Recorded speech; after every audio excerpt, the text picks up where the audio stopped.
ദൈവം ദാവീദിനോട് പറഞ്ഞു, നീ അല്ല ഈ ദേവാലയം പണിയേണ്ടത്, നിന്റെ മകനായ സോളമനാണ്.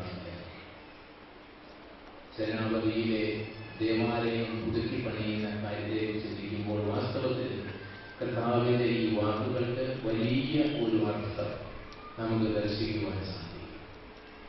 ഈ ദേവാലയ നിർമ്മാണത്തിനായിട്ട് ദൈവം തിരഞ്ഞെടുത്തത് തീർച്ചയായും നമ്മുടെ കുടുംബത്തിലെ അച്ഛനെയാണ്, ലോകച്ഛനെയാണ്. പക്ഷേ അതിനായുള്ള ഒരുക്കങ്ങൾ, നിങ്ങൾ നടത്തിയ പരിശ്രമങ്ങൾ അതിനൊക്കെ എത്രയോ മുമ്പേ തുടങ്ങിയതാണ് ഞാൻ ഓർക്കുകയാണ്.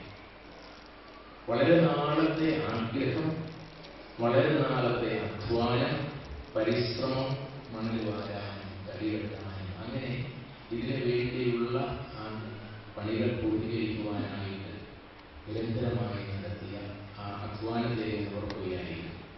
അതിനുശേഷം അതിൻ്റെ പൂർത്തീകരണത്തിന് ദൈവം നമ്മെ അയച്ചു തന്നതാണ് യോർദാൻ. അദ്ദേഹം അത് വളരെ ഭംഗിയായിട്ട് നിർവഹിച്ചു.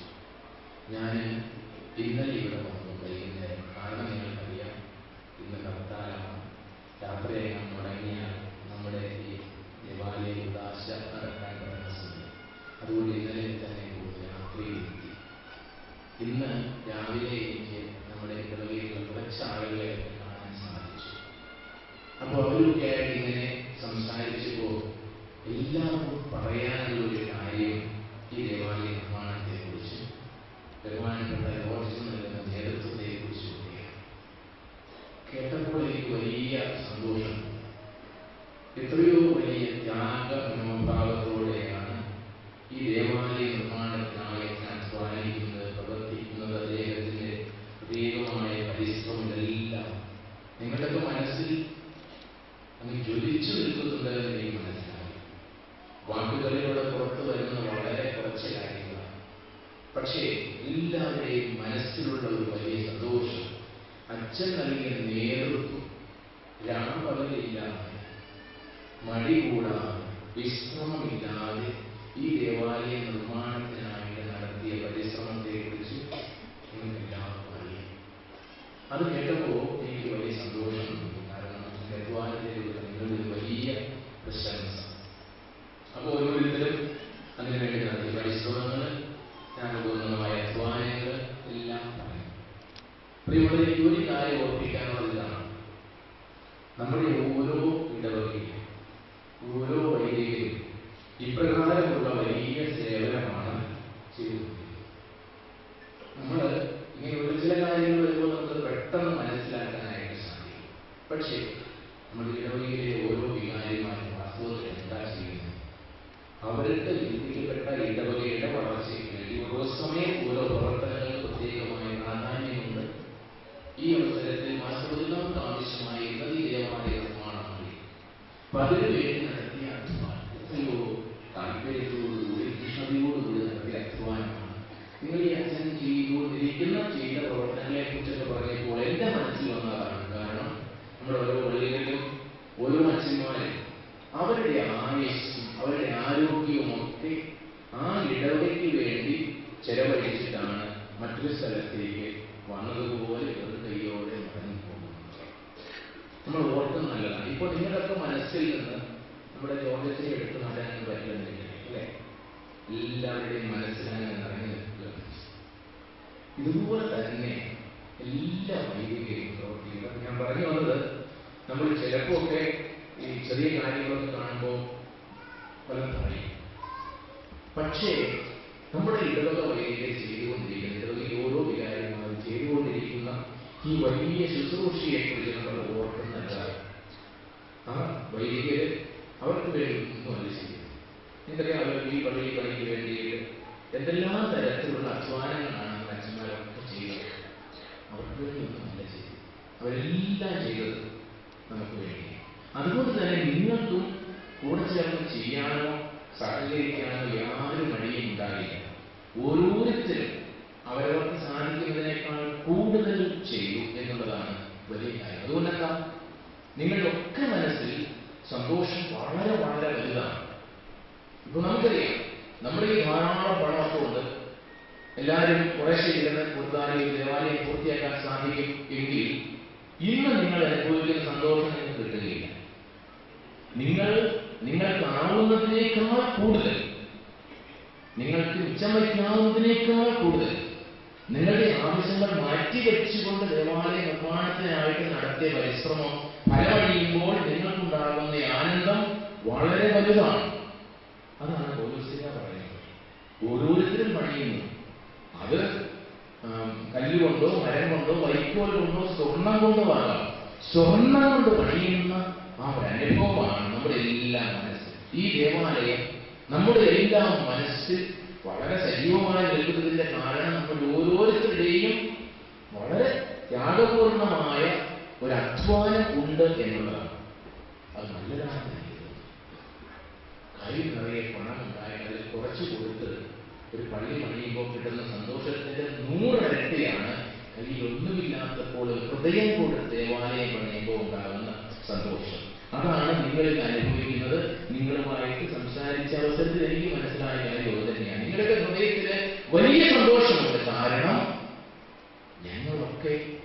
ഞങ്ങളുടെ എല്ലാ കഴിവുകളും ഉപയോഗിച്ചാണ് ഈ ദേവാലയം ഇത്ര സുന്ദരമായി മനോഹരമായി പണി പൂർത്തിയാക്കിയിട്ട് നിങ്ങൾക്ക് അഭിമാനമുണ്ട്, സന്തോഷമുണ്ട്. നിങ്ങളെല്ലാവരും ഞാൻ അഭിനന്ദിക്കുകയാണ്. വളരെയേറെ സന്തോഷത്തോടുകൂടി നിങ്ങൾ പണിയുകയാണ്. ഇതിന്റെ നിർമ്മാണത്തിൽ ഞാൻ എടുത്തു പറയാൻ ആഗ്രഹിക്കുന്ന മറ്റൊരു കാര്യം, ഈ ദേവാലയ നിർമ്മാണത്തിലൂടെ 2 കാര്യങ്ങൾ പ്രത്യേകമായിട്ട് സൂചിപ്പിക്കാറുണ്ട്. ഒന്ന്, നിങ്ങളുടെ ഇടയിൽ ഇത് ഉണ്ടാക്കിയ ഐക്യം.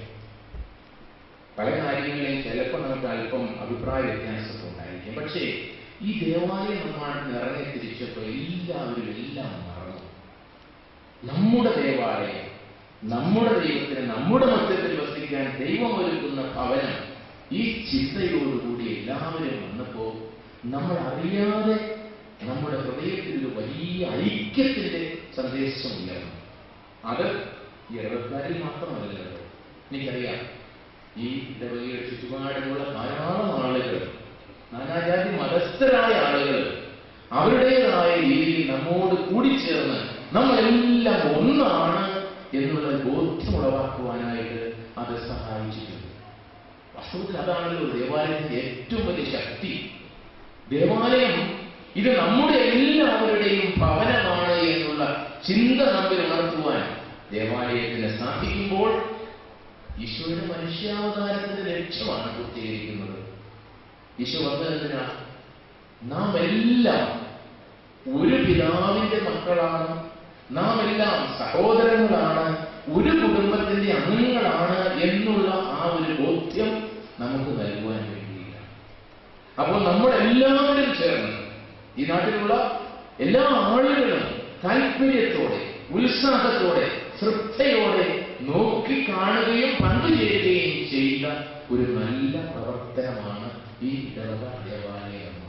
അതുകൊണ്ട് തന്നെ ദൈവം ആഗ്രഹിക്കുന്ന ഒരു വലിയ ഹൃദയ ഐക്യം ഉണ്ടാക്കുവാനായിട്ട് ഈ ദേവാലയം നമ്മെ സഹായിച്ചു. അതോടൊപ്പം മറ്റൊരു കാര്യം കൂടി എനിക്കറിയാം, നമ്മുടെ അതിരൂപതയിലുള്ള പല ഇടവകകളും ഈ ദേവാലയ നിർമ്മാണത്തിൽ പങ്കുചേർന്നു. എനിക്കറിയാം, അവരിൽ പലരും ഇന്നിവിടെ വരേണ്ടവരാണ്, വരാൻ ആഗ്രഹിച്ചവരാണ്.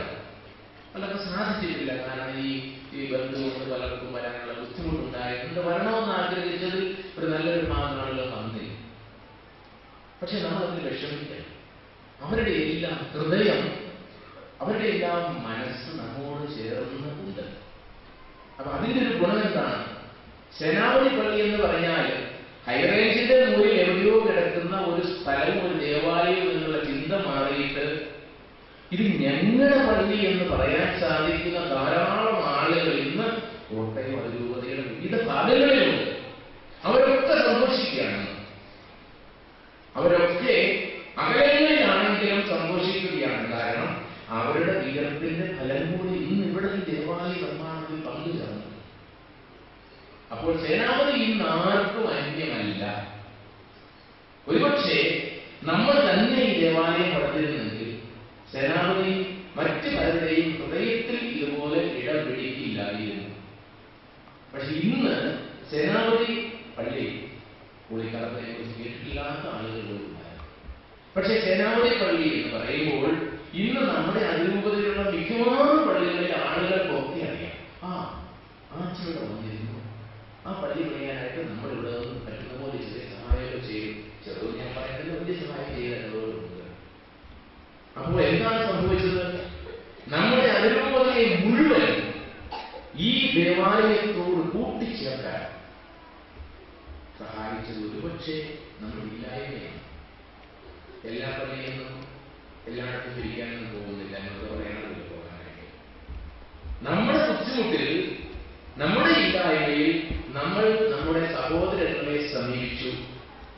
അവരെ മനസ്സ് തുറന്ന് കൈ തുറന്ന് സഹായിച്ചു. അപ്പോൾ അതുകൊണ്ട് സാമ്പത്തികമായ ഒരു പങ്കാളിത്തം മാത്രമല്ല ഉണ്ടായത്.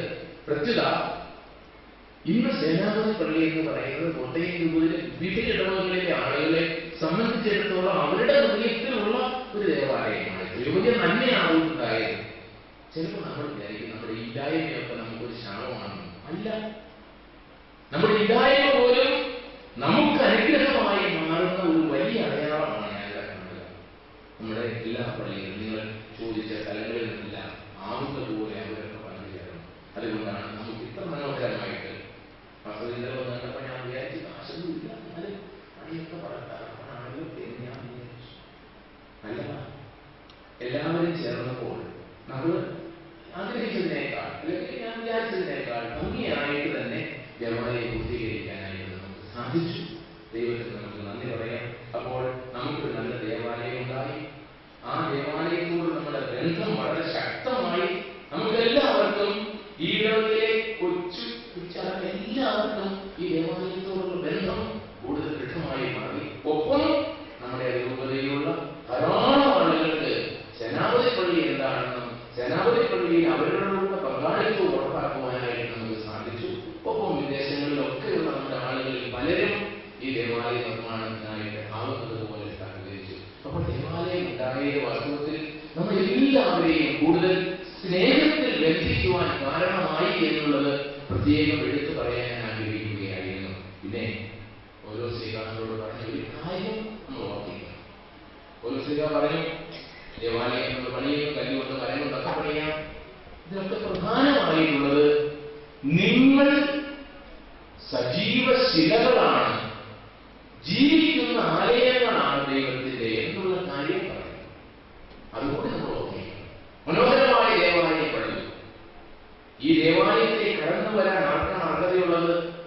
ഈ ദേവാലയം പോലെ സുന്ദരന്മാരും സുന്ദരികളുമായ ആളുകൾ. ആ സൗന്ദര്യം എന്താണ്? നമ്മൾ സങ്കീർത്തനത്തിൽ പറയും, രാജപുത്രിയുടെ അഴകെല്ലാം ആന്തരികമാണ് എന്ന്. സുന്ദരമായ ഹൃദയങ്ങളോടെ വേണം ഈ ദേവാലയത്തിലേക്ക് നാം കടന്നു വരാൻ. അല്ലെങ്കിൽ പൗലോസ്യരുടെ വാക്കുകളിൽ പറഞ്ഞാൽ നമ്മൾ ഓരോരുത്തരും ദൈവത്തിന് ഏറ്റവും യോജ്യമായ ആലയങ്ങളായി മാറണം എന്നർത്ഥം. അധ്വാനവും വിയർപ്പും കൊണ്ട് മനോഹരമായ ഒരു സൗധം നിർമ്മിച്ച് ദൈവത്തിന്റെ ഭവനമായി ഇത് മാറിയെങ്കിൽ ഈ ആലയത്തിലേക്ക് കടന്നു വരുന്ന ഓരോരുത്തരും ദൈവത്തിന് പ്രീതികരമായ ജീവിതം നയിക്കുന്നവരാകണം. അത് നാം പ്രത്യേകമായി ഓർമ്മിക്കണം. ഹൃദയശുദ്ധിയോടും നൈർമല്യത്തോടും കൂടി മാത്രമേ നാം ദേവാലയത്തിലേക്ക് കടന്നു വരാൻ പാടുള്ളൂ. ഇത് ദൈവത്തിനായി സമർപ്പിക്കപ്പെട്ട ഭവനമാണ്, ദൈവ ആരാധനയ്ക്കായി സമർപ്പിക്കപ്പെട്ട ഭവനമാണ്. നമ്മൾ ഒരിക്കലും മറന്നു പോകാൻ പാടില്ല. സോളമൻ പണിത സുന്ദരമായ ദേവാലയത്തെ കുറിച്ച് നാം വായിച്ചു കേട്ടു. പക്ഷേ കർത്താവ് അതിലേക്ക് കടന്നു ചെന്നിട്ട് ചാട്ടമാരെടുത്ത് അവിടെ നടന്നിരുന്ന അനാചാരങ്ങളെ അവിടെ നിന്ന് അകറ്റുന്ന കാര്യമാണ് സുവിശേഷത്തിൽ നാം ശ്രദ്ധിച്ചത്. നാം വളരെയേറെ ശ്രദ്ധിക്കേണ്ട ഒരു കാര്യമാണത്. എത്ര സുന്ദരമായ ആലയം പണിതാൽ ദൈവത്തിന് ചേരാത്തത് ഒന്നും അവിടെ സംഭവിക്കരുത്. നിങ്ങൾ ശ്രദ്ധിച്ചു കാണും, ദേവാലയ ഉദാശയുടെ അവസാനത്തിൽ നമ്മൾ നടത്തിയ ആഹ്വാനം അതാണ്. ഈ ദേവാലയം പൂർണ്ണമായും ദൈവത്തിന് പ്രതിഷ്ഠിതമായിരിക്കുന്നു. ഇനി ദൈവത്തിന്റെ പൂജയ്ക്ക് ചേരാത്തതൊന്നും ഇവിടെ സംഭവിക്കാതിരിക്കട്ടെ എന്നാണ് ദേവാലയ ഉദാശയുടെ സമാപനത്തില് മെത്രാൻ നമ്മെ അനുസ്മരിപ്പിക്കുന്നത്. അതുതന്നെയാണ് സുവിശേഷത്തിൽ കർത്താവ് നമ്മോട് പറയുന്നത്. ദേവാലയത്തിന്റെ വിശുദ്ധിക്ക് ചേരാത്ത ചിന്തകളോ വാക്കുകളോ പ്രവൃത്തികളോ ഉണ്ടാകാൻ പാടില്ല. അങ്ങനെ ഈ ദേവാലയത്തെ എന്നും വിശുദ്ധമായി സൂക്ഷിക്കുവാൻ നമുക്ക് വലിയ ചുമതലയുണ്ട്. ഈ ദേവാലയ നിർമ്മാണത്തിന് വേണ്ടി നമ്മുടെ ഹൃദയങ്ങളിൽ ഉണ്ടായ വലിയ സ്നേഹത്തിന്റെ, വലിയ ഐക്യത്തിന്റെ, വലിയ സാഹോദര്യത്തിന്റെ ആ അന്തരീക്ഷം എന്നും നിലനിർത്തുവാനായിട്ട് ഭിന്നതയുടെയോ അനൈക്യത്തിന്റെയോ വിദ്വേഷത്തിന്റെയോ സ്വരം ഉയരാതിരിക്കത്തക്ക വിധത്തിൽ ദേവാലയം ദൈവസന്നിധിയിൽ കൃതജ്ഞതയോടുകൂടി പ്രാർത്ഥനാപൂർവ്വം നിൽക്കുന്ന ഭവനമായി എന്നും സൂക്ഷിക്കുവാൻ നമുക്ക് സാധിക്കണം. ഇവിടേക്ക് കടന്നു വരുന്നവരെ കർത്താവ് രണ്ട് കൈയും നീട്ടി സ്വീകരിക്കുന്ന ഒരു ഭവനമാണിത്. കർത്താവിനെ ചാട്ടവാറെടുക്കാനുള്ള അവസരം നമ്മൾ ഉണ്ടാക്കാൻ പാടില്ല. അതുകൊണ്ട് ദേവാലയം എന്നും ദൈവത്തിന്റെ സ്നേഹം നുകരുവാനും ദൈവത്തിന്റെ സ്നേഹം പങ്കുവയ്ക്കാനുമുള്ള ഒരു ഭവനമായി നിലനിർത്തുക എന്നുള്ളത് നമ്മുടെ എല്ലാവരുടെയും ചുമതല. നമുക്ക് വേണ്ടി, നമ്മുടെ ദേവാലയ നിർമ്മാണത്തിന് വേണ്ടി നിങ്ങൾ ഓരോരുത്തരും, അതുപോലെ വിവിധ ഭാഗങ്ങളിലുള്ള ധാരാളം ആളുകളും ത്യാഗപൂർവ്വം നൽകിയ സംഭാവനയുടെ ലക്ഷ്യമെന്താണ്? വിശുദ്ധമായ ഈ മന്ദിരം ദൈവത്തിന് അനുയോജ്യമായ ഭവനമായി, ദൈവത്തിന്റെ ഭവനമായി നിരന്തരം നിലനിൽക്കണം. അതിനുള്ള പ്രധാന മാർഗം നാം ഓരോരുത്തരും ദൈവം വസിക്കുന്ന ഭവനങ്ങളായി നിരന്തരം ജീവിക്കുക എന്നുള്ളതാണ്. നമ്മുടെ ഓരോരുത്തരുടെയും ഹൃദയത്തിൽ വസിക്കുന്ന ദൈവത്തിന്റെ സാന്നിധ്യം നഷ്ടമാകാതെ നിരന്തരം ദൈവ സാന്നിധ്യത്തിൽ ജീവിക്കുന്നവരാകണം എന്നുള്ളതാണ് അതിനർത്ഥം. പ്രിയമുള്ളവരെ, നമുക്ക് വളരെയേറെ നന്മകൾ നൽകിക്കൊണ്ടാണ് ഇന്ന് ഈ ദേവാലയം ദൈവത്തിന് സമർപ്പിക്കപ്പെട്ടിരിക്കുന്നത്. ഈ നന്മകൾ ഓരോന്നും നമ്മുടെ ജീവിതത്തിൽ നിറഞ്ഞു നിൽക്കുവാനായിട്ട് നമുക്ക് പരിശ്രമിക്കാം. ഈ ദേവാലയം ഈ തലമുറകളുടെ നന്മയ്ക്ക് വേണ്ടി, അവരുടെ വളർച്ചയ്ക്ക് വേണ്ടി, അവരുടെ വിശ്വാസ വഴികളിലുള്ള പുരോഗതിക്ക് വേണ്ടി നമുക്ക് സമർപ്പിക്കാം. തീർച്ചയായും അർത്ഥപൂർണമായ ഒരു കാര്യമാണ് ഇന്ന് നമ്മുടെ കുഞ്ഞുങ്ങൾ പ്രഥമ ജീവകാരുണ്യം സ്വീകരിക്കുന്നു, കൈലാഭിഷേകം എന്ന കൂതാശ സ്വീകരിക്കുന്നു. അതെ, നമ്മുടെ മക്കൾ അവർ വിശുദ്ധരായി വളരണം, വിശുദ്ധിയിൽ വളരണം, ദൈവത്തോടൊത്തു വളരണം. ദൈവ വഴികളിൽ നിന്ന് അവർ മാറി നിൽക്കാൻ പാടില്ല. അവരെ ദൈവത്തിൽ നിന്ന് അകറ്റുന്ന യാതൊരു ഘടകത്തിനും നമ്മുടെ ജീവിതത്തിൽ സ്ഥാനമുണ്ടാവില്ല. ഇതാണ് നമ്മുടെ ഈ ഒരു വലിയ അതികുർബാന സ്വീകരണത്തിന്റെയും അല്ലെങ്കിൽ അതോട് ചേർന്നുള്ള കൈലാഭിഷേക ഉദാശയും ഒക്കെ അർത്ഥം. നമ്മുടെ അർത്ഥസൂചകമാണ്. നമ്മുടെ കുഞ്ഞുങ്ങളെ ദൈവത്തോട് ചേർത്ത് വളർത്തുവാനുള്ള ഒരു വലിയ ആഗ്രഹത്തിന്റെ അടയാളം കൂടിയാണ് ഇവിടെ കാണുക. അപ്പോഴാണ് ദേവാലയ നിർമ്മാണത്തിന്റെ ലക്ഷ്യം പൂർത്തീകരിക്കപ്പെടുക. നമ്മൾ നമ്മുടെ വിശ്വാസത്താൽ പ്രചോദിതരായി നമ്മുടെ കുഞ്ഞുങ്ങൾക്ക് വേണ്ടി പണിതുയർത്തിയ ദേവാലയം ഇനി തലമുറകളിലേക്ക് വിശുദ്ധിയുടെ കേന്ദ്രമായി, വിശ്വാസത്തിന്റെ ചൈതന്യമായി നിലകൊള്ളുമ്പോൾ ഈ ദേവാലയം അർത്ഥമുള്ളതായിത്തീരും. അത് സാധിക്കണമെങ്കിൽ നമ്മുടെ കുഞ്ഞുങ്ങളിലൂടെ നമ്മുടെ ഓരോരുത്തരുടെയും വിശ്വാസം സജീവമായി ജ്വലിക്കേണ്ടത് ആവശ്യമാണ്. വിശ്വാസത്തിന് വേണ്ടി ജീവൻ വെടിഞ്ഞ വിശുദ്ധ പോളികാർപ്പന്റെ മാതൃക നമ്മുടെയൊക്കെ മനസ്സുകളിൽ നിറഞ്ഞു നിൽക്കണം. തന്റെ വിശ്വാസം ഉപേക്ഷിക്കാൻ തയ്യാറായെങ്കിൽ, തന്റെ വിശ്വാസത്തിൽ ഏതെങ്കിലും തരത്തിലുള്ള ഒരു വിട്ടുവീഴ്ച ചെയ്യാൻ തയ്യാറായെങ്കിൽ ജീവൻ രക്ഷിക്കാമായിരുന്നു വിശുദ്ധ പോളികാർപ്പൻ. പക്ഷെ അദ്ദേഹം ചെയ്തില്ല. എന്റെ വിശ്വാസത്തിൽ അണുവിട പോലും മാറ്റം വരുത്തിക്കൊണ്ട് ജീവിക്കുവാൻ ഞാൻ ആഗ്രഹിക്കുന്നില്ല എന്ന് പറഞ്ഞ് തന്റെ ജീവൻ ദൈവത്തിന് നൽകിയ ശക്തനായ ഒരു ഇടയശ്രേഷ്ഠൻ. അദ്ദേഹത്തിന്റെ മുമ്പിൽ നാം നിൽക്കുമ്പോൾ അദ്ദേഹം നമ്മോട് ചോദിക്കുന്ന ഒരു ചോദ്യമാണ്: നീ ഇന്നലെ ചെയ്തതും ഇനി ചെയ്യാൻ പോകുന്നതുമായ കാര്യങ്ങൾ നിനക്ക് ലഭിച്ച വിശ്വാസത്തോട് ചേർന്ന് പോകുന്നതാണോ? നിന്റെ വാക്കിലും നോക്കിലും പ്രവൃത്തിയിലും ചിന്തയിലും വിശ്വാസത്തിന് ചേരാത്തത് എന്തൊക്കെയോ ഇല്ലേ എന്ന് പോളികാർപ്പൻ നമ്മോട് ചോദിക്കുമ്പോൾ തീർച്ചയായും നാം ഓർക്കണം, എന്റെ വിശ്വാസം എന്ന് പറയുന്നത് എന്നെ സംബന്ധിച്ചിടത്തോളം എന്റെ ജീവനേക്കാൾ വലുതാണ്. ആ ഒരു ചിന്ത, അതാണ് നമ്മുടെ ഇടവകയുടെ മധ്യസ്ഥൻ നമ്മെ അനുസ്മരിപ്പിക്കുന്നത്. നമ്മുടെ ഓരോരുത്തരുടെയും വിശ്വാസം, കറപുരടാത്ത സഭയുടെ വിശ്വാസം, അതിൽ നിലനിൽക്കുവാനായി നമുക്ക് നിരന്തരം പരിശ്രമിക്കും. അങ്ങനെ വിശ്വാസത്തിൽ ജീവിച്ചുകൊണ്ട് നമ്മുടെ അധ്വാനപരമായി ദൈവം പണിതുയർത്തിയ ഈ ഭവനം ദൈവത്തിന് സമർപ്പിക്കുമ്പോൾ നമ്മുടെ തലമുറകൾക്ക് വിശ്വാസത്തിൽ ഉറച്ചു വളരുവാനുള്ള ഒരു പ്രചോദനമായി അത് മാറുകയാണ്. അങ്ങനെയായി തീരട്ടെ എന്ന് ഞാൻ ആഗ്രഹിക്കുകയും പ്രാർത്ഥിക്കുകയും ചെയ്യുന്നു. നമുക്ക് എല്ലാവരെയും നന്ദിപൂർവ്വം അനുസ്മരിക്കാം. ഈ ദേവാലയ നിർമ്മാണത്തിനായി അധ്വാനിച്ച, പ്രവർത്തിച്ച, പ്രയത്നിച്ച, സഹകരിച്ച എല്ലാവരെയും നന്ദിപൂർവ്വം അനുസ്മരിക്കാം. അവരെയൊക്കെ ദൈവസന്നിധിയിൽ ചേർത്ത് പ്രാർത്ഥിക്കാം. ഞാൻ പറഞ്ഞതുപോലെ ഇവിടെ വരാൻ ആഗ്രഹിച്ചിട്ടും വരാൻ സാധിക്കാത്ത എല്ലാവരെയും നമുക്ക് ഹൃദയത്തിൽ ചേർത്ത് കർത്താവിന്റെ കരങ്ങളിൽ സമർപ്പിക്കാം. അപ്പോൾ അവരോടെല്ലാം ചേർന്നുള്ള വിശുദ്ധ കുർബാനയായിട്ട് ഇത് മാറുകയാണ് ചെയ്യുന്നത്. കാരണം കർത്താവ് എല്ലാവർക്കും സമീപസ്ഥരാണ്. നമ്മൾ എവിടെയെല്ലാം ആയിരുന്നാലും കർത്താവിനോട് ചേരുമ്പോൾ നാം എല്ലാവരും ഒന്നായി മാറുകയാണ് ചെയ്യുന്നത്. അതുകൊണ്ട് എല്ലാ പ്രിയപ്പെട്ടവരും ഈ ദേവാലയത്തിന്റെ അധ്വാന നിർമ്മാണത്തിൽ സഹകരിച്ച ജോലി ചെയ്ത ആളുകളുണ്ട്, ഇതിനുവേണ്ടി പണിയെടുത്ത ആളുകളുണ്ട്, ഇതിനുവേണ്ടി സംഭാവന നൽകിയ ആളുകളുണ്ട്, ഇതിനുവേണ്ടി പ്രാർത്ഥിച്ച ആളുകളുണ്ട്. അവരെല്ലാവരെയും എവിടെയായിരുന്നാലും അവരെല്ലാം നമുക്ക് ഈ നിമിഷത്തിൽ നമ്മുടെ ഹൃദയത്തോട് ചേർത്ത് വെച്ച് കർത്താവിന്റെ കരങ്ങളിൽ സമർപ്പിക്കാം. കർത്താവെ, അവരെ അനുഗ്രഹിക്കണമേ എന്ന് പ്രാർത്ഥിക്കാം. പ്രിയപ്പെട്ടവരെ, നമ്മുടെ ആ പ്രാർത്ഥന ദൈവസന്നിധിയിൽ ഏറെ വിലയുള്ളതാണ്. നമുക്ക് വേണ്ടി വിയർപ്പൊഴുക്കിയ, നമുക്ക് വേണ്ടി തങ്ങളുടെ അധ്വാനത്തിന്റെ വിഹിതം പങ്കുവച്ച അവരെയൊക്കെ നന്ദിയോടെ അനുസ്മരിക്കുമ്പോൾ വികാരിച്ച് ഞാൻ പറയേണ്ട ആവശ്യമില്ല. ഇതിന് മുമ്പുണ്ടായിരുന്ന വികാരികൾ മുതൽ ഇങ്ങനെ ഈ പള്ളിയുടെ നിർമ്മാണത്തിന് ആദ്യം മുതലുള്ള പരിശ്രമങ്ങൾ ഈ ആ ഒരു കഥയിലൂടെ കടന്നു പോകുമ്പോൾ വളരെ അഭിമാനത്തോടും സന്തോഷത്തോടും കൂടിയാണ് അതിലേക്ക് ഓർക്കുന്നത്. ഓരോ തരത്തിൽ അവരിതിനു വേണ്ടി ഇങ്ങനെ അധ്വാനിക്കുക.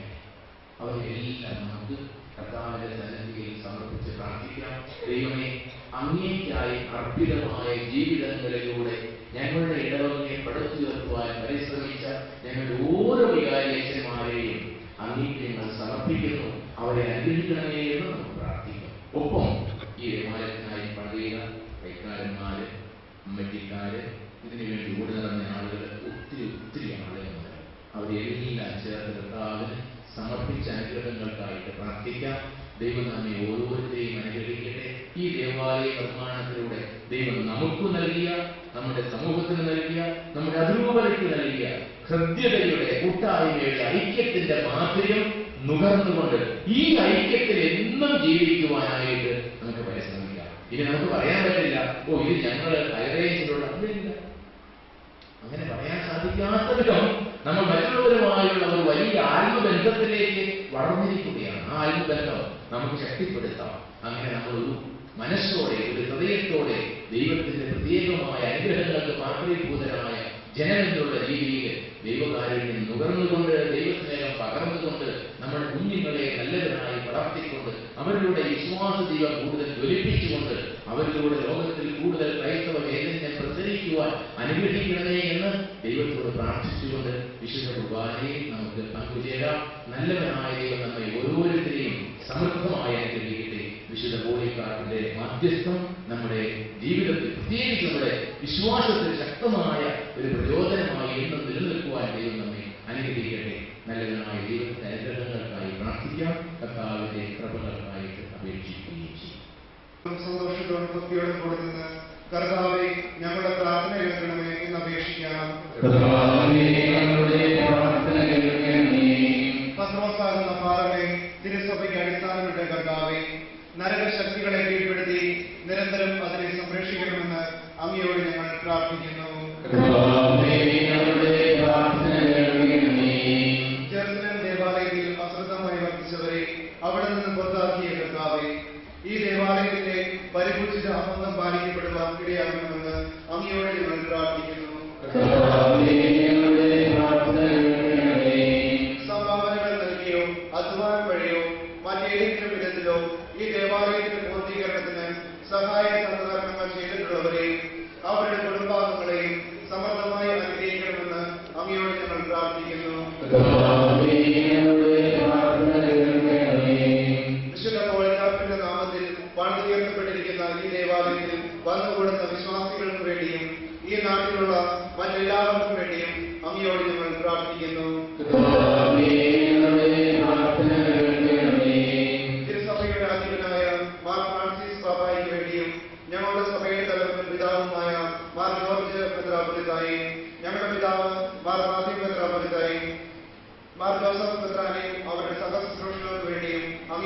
പ്രാർത്ഥിക്കുന്നു. ഞങ്ങളുടെ രക്ഷകനായ മിശിഹായേ, അങ്ങേ ഭക്തരുടെ സമൂഹത്തിന് ശാന്തിയും സമാധാനവും പാലിക്കുകയും അവരെ അനുഗ്രഹിക്കുകയും ചെയ്യണമേ. ആമേൻ.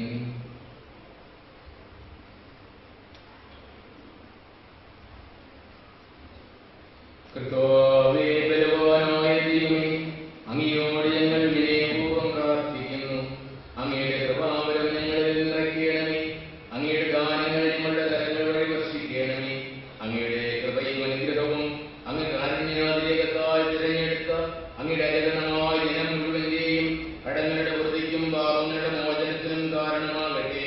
പിതാവും പുത്രനും പരിശുദ്ധാത്മാവുമായ സർവേശ്വരായ നീക്കും. അതികുർബാന സ്വീകരിക്കുന്ന കുട്ടികൾ ദൈവത്തിന് നമ്മളെ തന്നെ സമർപ്പിക്കുന്ന പ്രതീകമായ കാഴ്ച നടത്തുകയാണ്.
ദൈവം നിങ്ങളെ അനുഗ്രഹിക്കട്ടെ.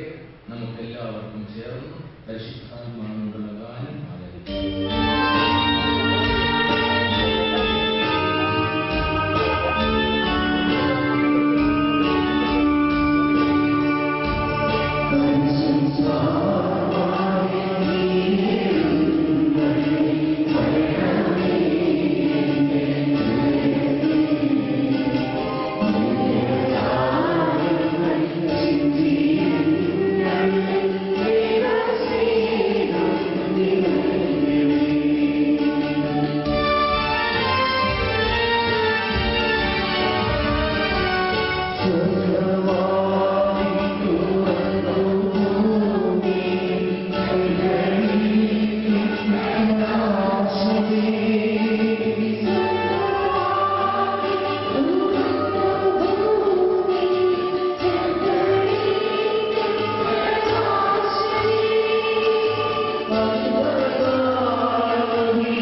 അങ്ങയോട്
അവിടുത്തെ വിളിച്ചപേക്ഷിക്കുകയും ചെയ്യാം.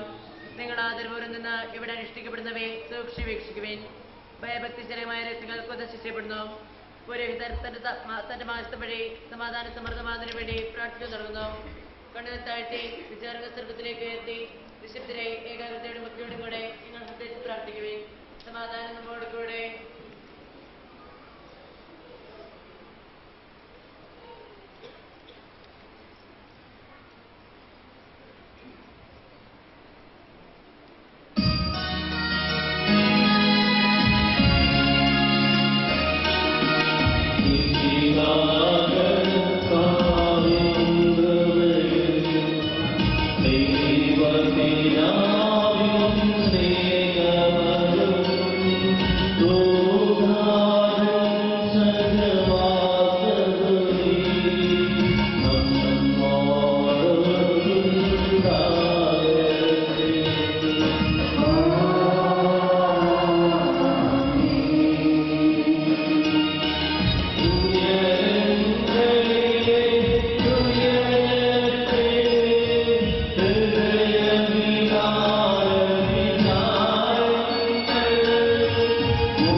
Oh,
സഭയുടെ പ്രതിഷ്ഠായുമായ വചനമാകുന്ന ദൈവത്തെ ഞങ്ങൾ വാഴ്ത്തുന്നു. അങ്ങയോടുള്ള സമാനതകളെ ധൈര്യമായി പരിഗണിക്കാതെ അവിടുന്ന് തന്നെ ശൂന്യനാക്കി ദാസന്റെ രൂപം സ്വീകരിച്ച് വിവേകവും ബുദ്ധിയുമുള്ള അമർത്യമായ ആത്മാവോടും മർത്യമായ ശരീരത്തോടും കൂടെ പരിപൂർണ മനുഷ്യനായ സ്ത്രീയിൽ ജാതനായി നിയമത്തിന് അധീനരായവരെ ഉദ്ധരിക്കുവാൻ നിയമത്തിന് വിധേയനാവുകയും ഞങ്ങളുടെ രക്ഷയുടെ സ്മാരകം ഏർപ്പെടുത്തുകയും ചെയ്തു. രക്ഷാകരമായ രഹസ്യം തിരുസന്നിധിയിൽ ഞങ്ങൾ അർപ്പിക്കുന്നു. ദൈവമേ, അങ്ങയുടെ പ്രിയപുത്രൻ ഞങ്ങളെ പഠിപ്പിച്ചതുപോലെ അവിടുത്തെ പീഡാനുഭവത്തിന്റെ സ്മരണ ഞങ്ങൾ ആചരിക്കുന്നു. താനേറ്റു കൊടുക്കപ്പെട്ട രാത്രിയിൽ ഈശോ നിർമ്മലമായ തൃക്കരങ്ങളിൽ അപ്പമെടുത്ത് സ്വർഗ്ഗത്തിലേക്ക് ആരാധനായ പിതാവേ, അങ്ങയുടെ പക്കലേക്ക് ഉയർത്തി വാഴ്ത്തി വിഭജിച്ച് ശിഷ്യന്മാർക്ക് നൽകിക്കൊണ്ട് ചെയ്തു.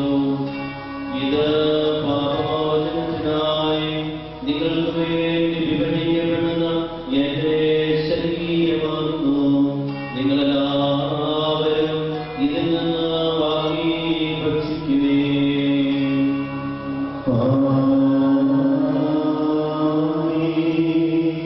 പ്രകാരം തന്നെ കാസയെടുത്ത് സ്തോത്രം ചെയ്ത് വാഴ്ത്തി അവർക്ക് നൽകിക്കൊണ്ട് ചെയ്തു.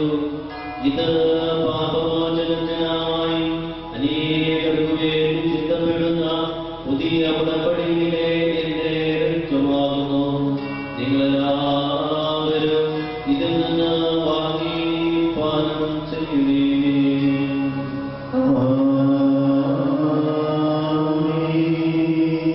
ഞാൻ ഈ ചെയ്തത് നിങ്ങളുടെ നാമത്തിൽ ഒന്നിച്ചു കൂടുമ്പോൾ എന്നെ ഓർമ്മയ്ക്കായി ചെയ്യുവേ. കർത്താവേ, ഞങ്ങളോട് കൽപ്പിച്ചതുപോലെ ഇവരും ബലഹീനരും ആകുലരുമായി ദാസന്റെ തിരുസന്നിധിയിൽ ഒരുമിച്ച് കൂടിയിരിക്കുന്നു. നന്ദി പ്രകാശിപ്പിക്കുവാൻ കഴിയാത്ത വിധം അത്ര വലിയ അനുഗ്രഹമാണ് ഞങ്ങൾക്ക് നൽകിയിരിക്കുന്നത്. നിന്റെ ദൈവീക ജീവിതം ഞങ്ങളെ പങ്കുകാരാക്കുവാൻ നീ ഞങ്ങളുടെ മനുഷ്യ സ്വഭാവം സ്വീകരിക്കുകയും അത് പതിച്ചു പോയി ഞങ്ങളെ സമുദ്ധരിക്കുകയും മൃതരായ ഞങ്ങളെ ജീവിപ്പിക്കുകയും ചെയ്തു. പാപികളായ ഞങ്ങളെ കടകൾ ക്ഷമിച്ച് വിശുദ്ധീകരിച്ചു ഞങ്ങളുടെ ബുദ്ധിക്ക് പ്രകാശം നൽകി ഞങ്ങളുടെ ശത്രുക്കളെ പരാജിതരാക്കി ഞങ്ങളുടെ ബലഹീനമായ പ്രകൃതിയെ നിന്റെ സമൃദ്ധമായ അനുഗ്രഹത്താൽ പ്രതിഫലിക്കുകയും ചെയ്തു. നീ ഞങ്ങൾക്ക് നൽകിയ എല്ലാ സഹായങ്ങൾക്കും അനുഗ്രഹങ്ങൾക്കുമായി ഞങ്ങൾ നിനക്ക് സ്തുതിയും ബഹുമാനവും കൃതജ്ഞതയും ആരാധനയും സമർപ്പിക്കുന്നു, ഇപ്പോഴും എപ്പോഴും എന്നേക്കും.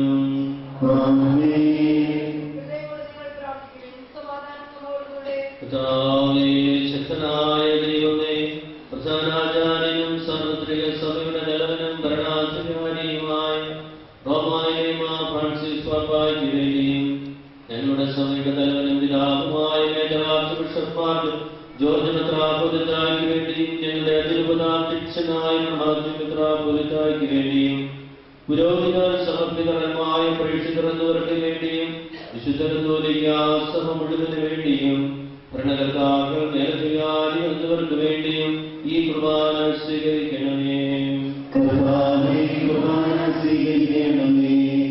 എല്ലാ പ്രവാചകന്മാരുടെയും സ്ത്രീകന്മാരുടെയും രക്തസാക്ഷികളുടെയും എന്നിവരുടെയും ബഹുമാനത്തിനു വേണ്ടിയും അങ്ങയുടെ തിരുസന്നിധിയിൽ വിധീനകമായി പ്രവർത്തിച്ച നീതിമാന്മാരും വിശുദ്ധരുമായ പിതാക്കന്മാർക്ക് വേണ്ടിയും ഈ കുർബാന സ്വീകരിക്കണമേ. ക്ലേശിതരും ദുഃഖിതരും ദരിദ്രരും പീഡിതരും രോഗികളും ആകുലരുമായ എല്ലാവർക്കും വേണ്ടിയും ഞങ്ങളുടെ ഇടയിൽ നിന്ന് അങ്ങയുടെ നാമത്തിൽ വേർപിരിഞ്ഞു പോയ എല്ലാ മരിച്ചവർക്ക് വേണ്ടിയും അങ്ങയുടെ കാരുണ്യത്തെ പ്രത്യാശാപൂർവ്വം കാത്തിരിക്കുന്ന ജനത്തിനു വേണ്ടിയും അയോഗ്യനായ എനിക്ക് വേണ്ടിയും ഈ കുർബാന സ്വീകരിക്കണമേ.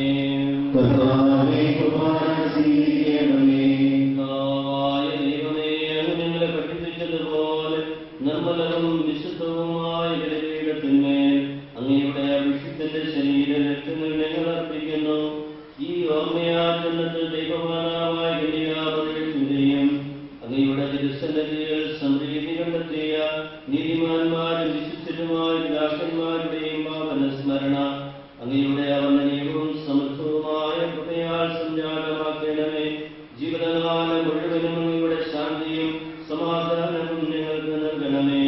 അങ്ങ് മാത്രമാണ് യഥാർത്ഥപിതാവായ ദൈവമെന്നും അങ്ങയുടെ പ്രിയപുത്രനായ ഈശോമിശിഹായെ അയച്ചുവെന്നും ഭൂവാസികളെല്ലാവരും അറിയട്ടെ. ഞങ്ങളുടെ കർത്താവും ദൈവവുമായ മിശിഹാവെന്ന് ജീവനായകമായ സുവിശേഷം വഴി പ്രവാചകന്മാർ, സ്ത്രീകന്മാർ, രക്തസാക്ഷികൾ, വന്ദകന്മാർ, വേദപാരംഗതന്മാർ, മെത്രാന്മാർ, പുരോഹിതന്മാർ, ശുശ്രൂഷികൾ എന്നിവർക്കും വിശുദ്ധ മാമോദീസായുടെ സജീവവും ജീവനായകമായ അടയാളത്താൽ മുദ്രിതരും പരിശുദ്ധ കത്തോലിക്ക സഭയുടെ സന്താനങ്ങളുമായ എല്ലാവർക്കും ആവശ്യകമായ നൈപുണ്യത്തിന്റെയും വിശുദ്ധിയുടെയും മാർഗം പഠിപ്പിച്ചുവെന്നും എല്ലാ മനുഷ്യരും അറിയട്ടെ. കർത്താവേ, എളിയവരും ബലഹീനരും ലജ്ജിതരുമായ ദാസരും അങ്ങ് നൽകിയ മാതൃക പരമ്പരാഗതമായി സ്വീകരിച്ച് അങ്ങയുടെ നാമത്തിൽ ഒരുമിച്ചുകൂടി ഇപ്പോൾ തിരുസന്നിധിയിൽ എഴുന്നേൽക്കുന്നു. ഞങ്ങളുടെ നാഥനും രക്ഷകനുമായ ഈശോമിശിഹായുടെ ഇടാനുഭവത്തിന്റെയും മരണത്തിന്റെയും സംസ്കാരത്തിന്റെയും സ്ഥാനത്തിന്റെയും മഹനീയവും വൈദഗ്ധ്യജനകവും പരിശുദ്ധവും ജീവദായകവും ദൈവികമായ രഹസ്യത്തെ സന്തോഷത്തോടെ ഞങ്ങൾ സ്മരിക്കുകയും സ്തുതിക്കുകയും അനുഷ്ഠിക്കുകയും ചെയ്യുന്നു.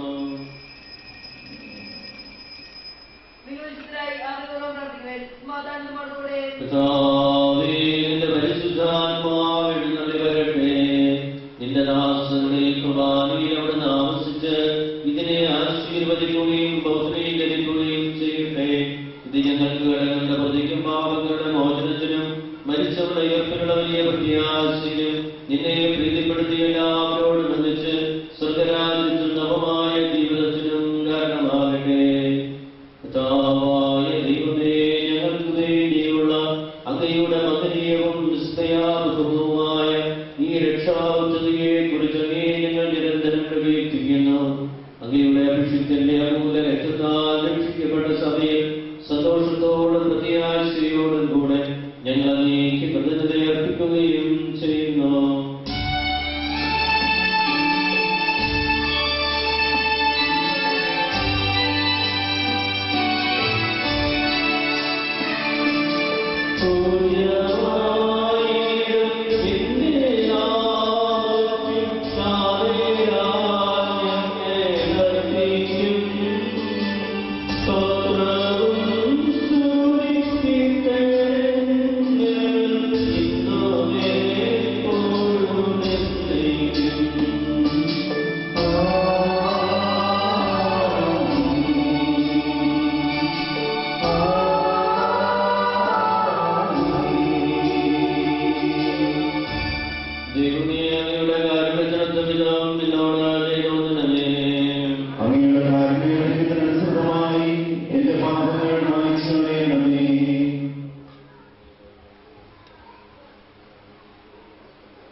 Wow.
ബഹുമാനിച്ചുകൊണ്ടും സഹോദരങ്ങളെ ക്ഷമിച്ചുകൊണ്ടും നമുക്ക് തലത്തിനെ നാഥനെ പാവം ക്രിയാക്കുകയും ചെയ്യാം.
ദൈവമേ, മാമോദിസ വഴി ഞങ്ങളുടെ അനിഷ്ടപ്രകൃതി നവീകരിക്കുകയും രക്ഷയുടെ മാർഗം വെളിപ്പെടുത്തുകയും ചെയ്തങ്ങേ ഞങ്ങൾ വഹിച്ചപ്പെടുത്തുന്നു. ജലത്താലും ആത്മാവിനാലും ഞങ്ങളെ ദൈവമക്കളും വിശുദ്ധായുടെ കൂട്ടപ്രകാശികളുമാക്കി തീർക്കുകയും അവിടുത്തെ മരണത്തിലും ഉദ്ധാരത്തിലും അംഗീകാരാക്കുകയും ചെയ്തുവല്ലോ. വിശുദ്ധായുടെ തിരുശരീരങ്ങൾ സ്വീകരിക്കുവാൻ അങ്ങ് ഞങ്ങളെ യോഗ്യരാക്കി. പിതാവും പരിശുദ്ധാത്മാവുമായി സർവ്വേശ്വരനായ ദൈവം.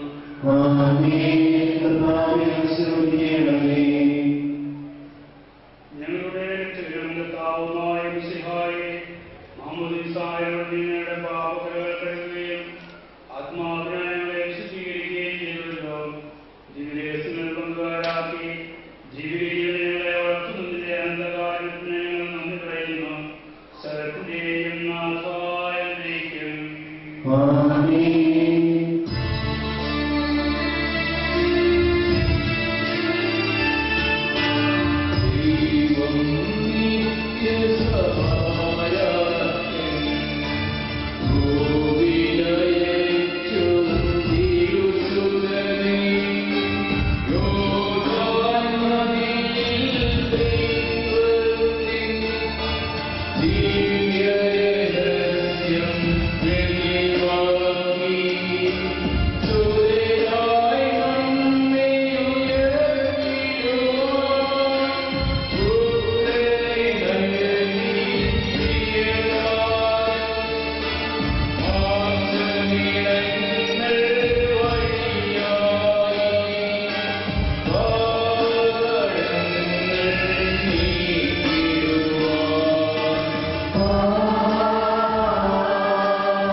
സ്നേഹപിതാവായ ദൈവമേ, അങ്ങയുടെ വത്സലപുത്രനായ ഈശോ മിശിഹായേ, ഞങ്ങൾക്ക് രക്ഷകനായി നൽകിയ അങ്ങയെ ഞങ്ങൾ ഹൃദയപൂർവ്വം സ്തുതിക്കുന്നു.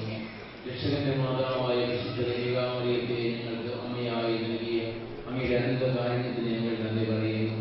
ഞങ്ങളെ ദൈവമക്കളാക്കി വളർത്തുവാൻ ഞങ്ങൾക്ക് വേണ്ടി പ്രാർത്ഥിക്കുകയും ഞങ്ങളെ നല്ലവഴി നയിക്കുവാൻ ഞങ്ങൾ ആഗ്രഹിക്കുകയും ചെയ്യുന്ന പരിശുദ്ധ അമ്മയുടെ മാധ്യസ്ഥം ഞങ്ങൾ പ്രാർത്ഥിക്കുന്നു.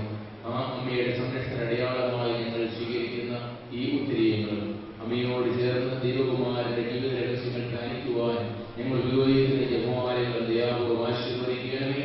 പിതാവിന്റെയും പുത്രന്റെയും പരിശുദ്ധാത്മാവിന്റെയും നാമത്തിൽ ആമേൻ.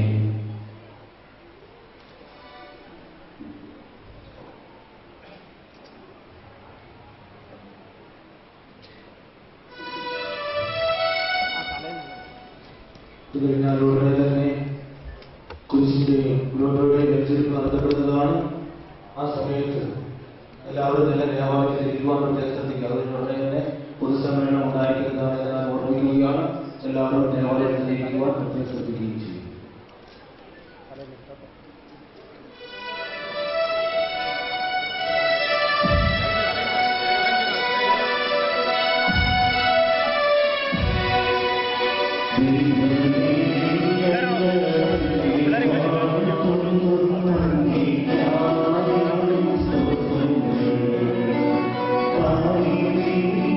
Amen.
ആവശ്യമായ ആഹാരം നീ ഞങ്ങൾക്ക് തരണമേ.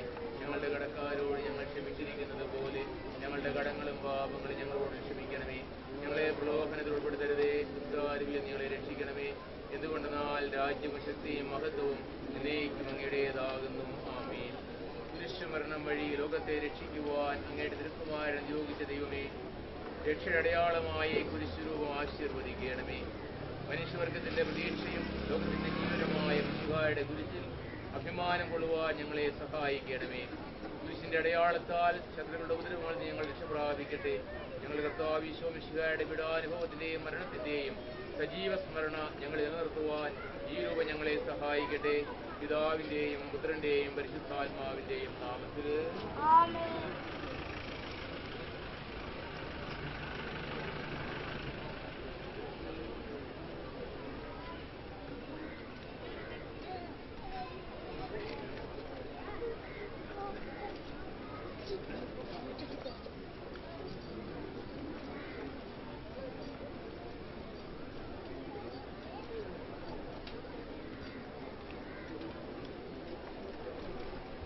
സുവിശേഷത്തിന് സാക്ഷ്യം വഹിക്കുവാൻ പരിശുദ്ധ അമ്മയുടെ മാതൃക ഞങ്ങൾക്ക് പ്രചോദനം നൽകട്ടെ.